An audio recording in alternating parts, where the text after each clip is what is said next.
بدروا في المنتصف،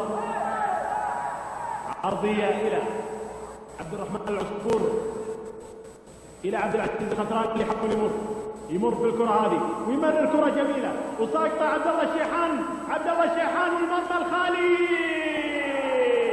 الهدف الثاني لصالح فريق الشباب، جول شبابي، جول شبابي في الدقيقة 25 من شوط المباراة الأول. أنا قلت التجانس هذا. إذا سعود الجنات خارج وبشير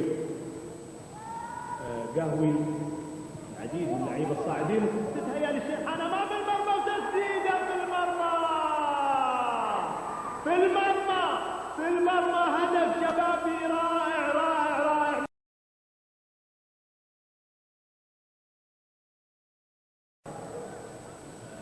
تسجل لصالح الفريق الشبابي، طبعا النتيجة 4 أهداف مقابل هدف واحد.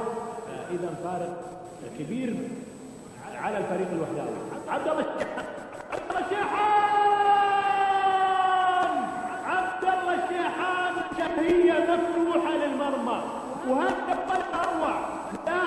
لاعب فعلا يحرج المدافع اللي امامه، وهديها في كرة من ناحية اليسرى، وعدى من اكثر من لاعب، ومن خالد الغفيلي وفي حق المرمى كهدف خامس للفريق الشبابي. نتيجة ثقيلة. عبد الله الشيحان وهاتريك جديد. الله عليك يا عبد الله الشيحان.